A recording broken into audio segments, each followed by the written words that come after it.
But the thing I find interesting is just the fact that, you know, when you try and compare your others, but then you say you don't believe in competition fighting and competition and you know, and I understand that philosophy, but it's almost like you really can't measure FMK against anything else because you see an UFC fighter, you see an FMK practitioner.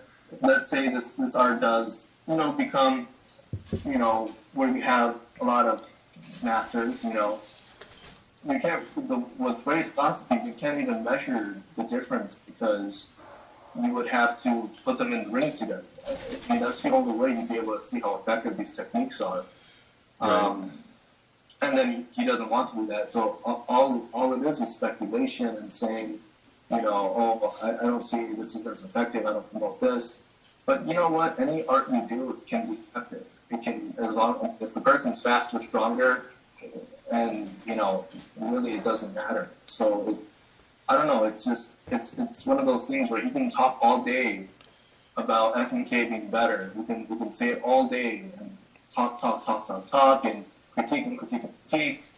But at the end of the day, the only way you're going to know is if you both these techniques both arts are against each other, and you see which one works. And even at that, there's the notion of maybe it's just the person who's doing the technique that sucks because you have to honestly take two people at the same discipline level, at the same level of study, or the same level of, I guess, masterdom, if one can say that, and put them against each other to really see how theoretically two arts are better than one. I mean, and that's something that is not humanly possible.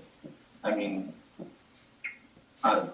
Right. So, coming away from FMK, do you feel like what you learned there was combat effective?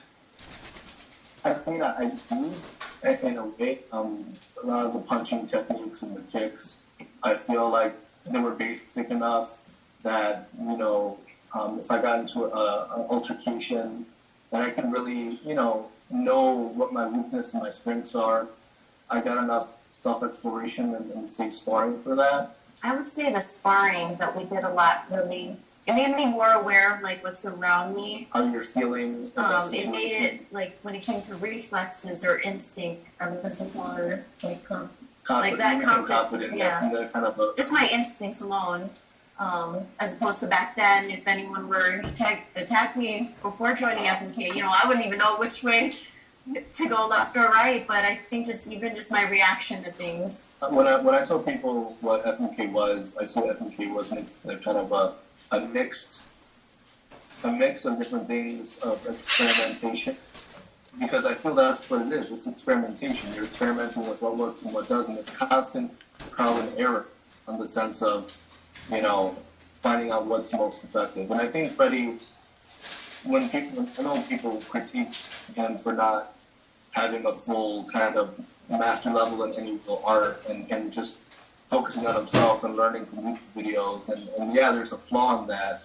But I think that as a person, he's very talented with finding, you know, his own techniques by watching things and he just practices until something feels right, until he picks it apart enough where he can say, what if they hit me here, what if they did me here, what can I do? So I think, you know, in that regard, I wouldn't say that I could take down a black belt or someone who's very refined at this point in my life, but I can say that, you know, if I got into a confrontation with someone who was a basic self-defense or basic boxing, I could feel comfortable with not feeling like I'm going to walk away with, you know, my face and out or something. So, right. Okay, let's talk a little bit about your injury. Why about the hernia? Did like just straight away? Did that come from the FMK training? I mean, I tried making a video about this on my own. I mean, I talked to doctors, and they said that a hernia, medically, there's no real cause to a hernia. Hernia is a weakness in the muscle tissue, so that can be there since birth. So I could have had a weakness in my belly button area since birth. I just never knew it until I worked out hard enough where it became weak and it started to tear. Right. So I don't attribute my injuries with Freddie. I think that the physical rigor of the training might have irritated it and made it an issue. I didn't know I had a hernia until my doctor told me, but then after he told me, I started feeling it after we did more of the weightlifting and stuff like that. So I think that Freddie's physical training is demanding in the sense of like the bench pressing and the squats and stuff, and maybe I could have done a better job of gradually moving up to it. I was the type of person that really pushed myself, so if Freddie's goal was to do your body weight 10 times, I wanted to do it 15 times. I wanted to do more, and I loved it. I loved pushing myself like that, but I think I paid for it on my end because I think I should have done it more gradually. That I wasn't really ready for all that. Go ahead. Do you feel like he was ever pushing you into fitness exercises or combat techniques that your body wasn't prepared to handle? He was really good about being aware of his students' limitations. He actually had a student who was a nice guy who actually had a physical limitation with his leg. So he had a cane and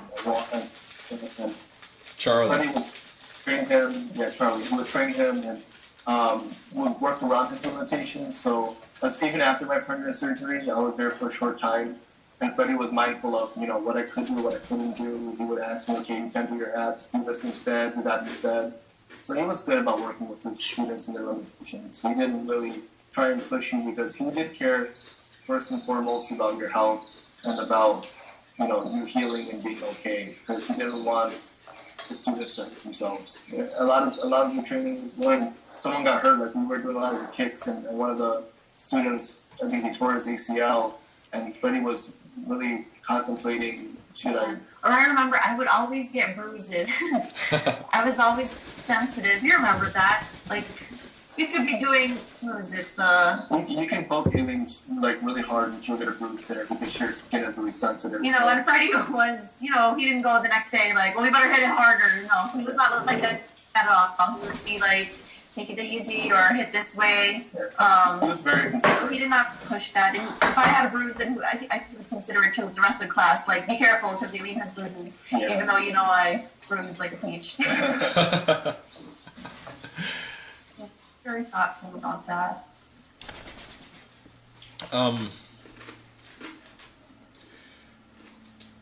Post FMK, you guys went into wushu.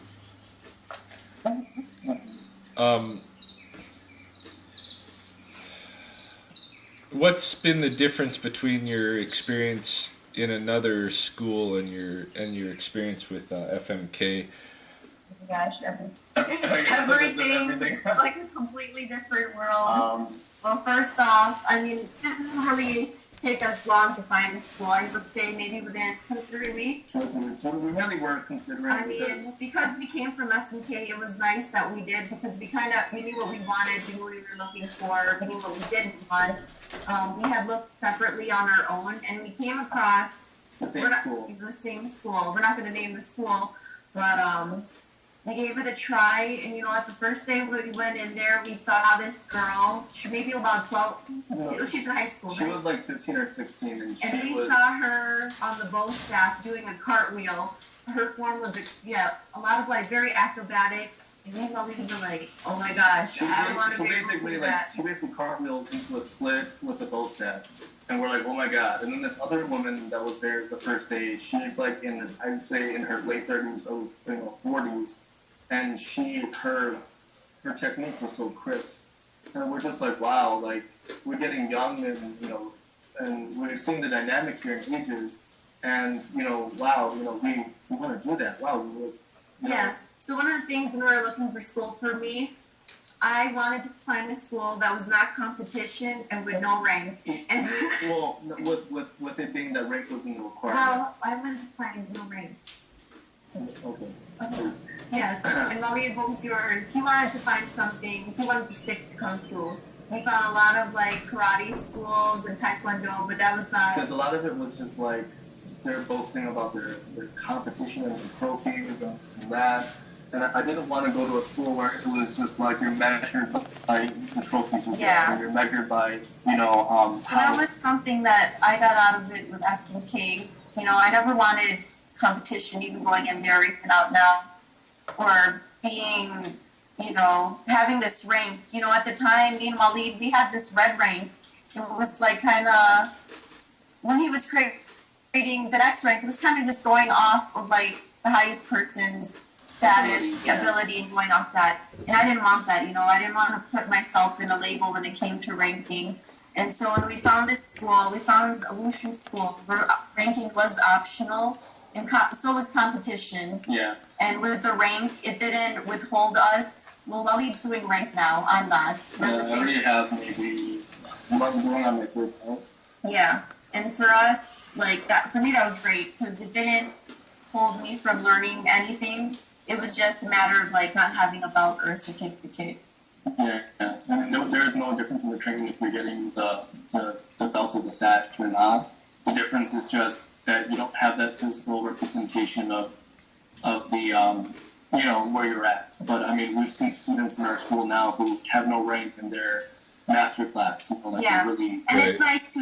We're in the class. Everyone's wearing all black. We have no. When you go into that class, you're not going to know who anyone's rank is and what their ability is. And you know what? That's great. It's not intimidating to not see these different colored shirts. Right. You're all in the same color. And another thing I remember the first day going in there, it was like, it felt really weird not to have a camera on me. I was like, oh my, like, it was so, but in a sense, it felt so sacred, you know? It was like, it felt sacred, and I like that. And just the level of attention, like, honestly, our teacher is from China. He's a professional martial artist from China. He came here just to teach, and he lives here now. But, I mean, the level of, I guess, attention, that you get. And it was funny because, he wanted to, when we first came, he asked us, what have you done in the past? Wanted to know, and we thought we were He wanted to know our history. So Waleed was like, I've been doing this for 4 or 5 years, and we said we were doing it for a year. And he's like, can you show me what you know, just so I can kind of see where you should be at. Right. So we did a foot form, and he kind of looked at it, and he's like, that's very basic. You should be in the basic class. He had to ask us to what level, and we're like, shoot. You're like, we weren't in basic and we were in But the thing is the emphasis here is different. I mean, I'd say our physical fitness is a lot better than in comparison to other students in terms of benching and push-ups and stuff like that. Right. But in terms of little things like kicking and keeping your back perfectly straight, that's something that I had to learn how to do here because at the other school it wasn't a priority, so I had to basically learn how to kick again, learn how to punch again a different way.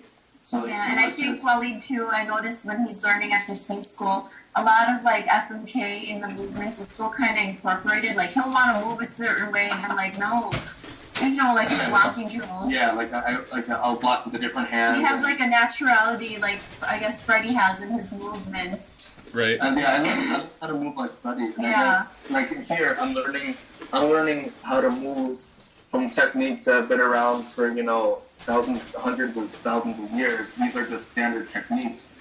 And I'm not used to, when we do the little physical fitness self-defense drills, I'm just thrown off completely because this is not natural to me. Right. So it's kind of interesting. It's fun.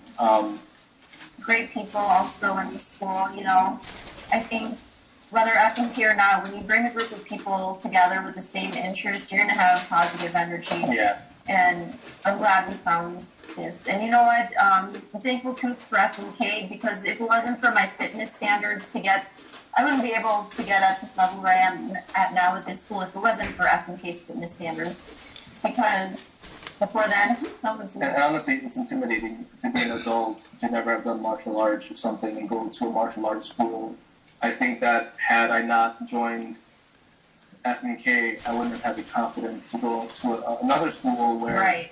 it was. We wouldn't have any idea where to even look for it. That's why I was so comfortable with Freddie, because I knew he was a fraternity brother. I could feel safe. Like if I, I was putting myself kind of at his, putting myself, in his hands. Right. And when you go to a brand new school, you don't know anyone there. You don't know who they are. It's kind of scary, but luckily it was what I was looking for is what we found in this school, and we didn't have a lot of disappointment in shopping around for other apartments. Yeah. Right. There's some great schools here. So what have you, up to today, you guys have been out of FMK for at least a year, hey? So what have you retained? I hear you talking about the physical fitness is very different from the school you're in. Are you maintaining your FMK fitness? No, why? Well, I wouldn't say not maintaining. I wouldn't say we're not going as hard as we used to. Like I'm not judging myself by like, okay, I can't do 50 push-ups in a minute anymore. But yeah, I can still do push-ups. We still do push-ups in class. We're still doing our fitness, but Maintaining. Maintaining in a way, but it's not. I'm not pushing myself that hard anymore because I'm really aware of my body. It took me a year just to feel like I can lift weights again and not feel my incision in my stomach bother me or I feel it. So right. I'm going very slow. My at least with weights, with push-ups and calisthenics, like. For instance, doing a kick-up, like that was something I was trying to learn. Yeah, we can do kick-ups now. I was trying to Can you? And I couldn't. It was hard for me, especially after surgery.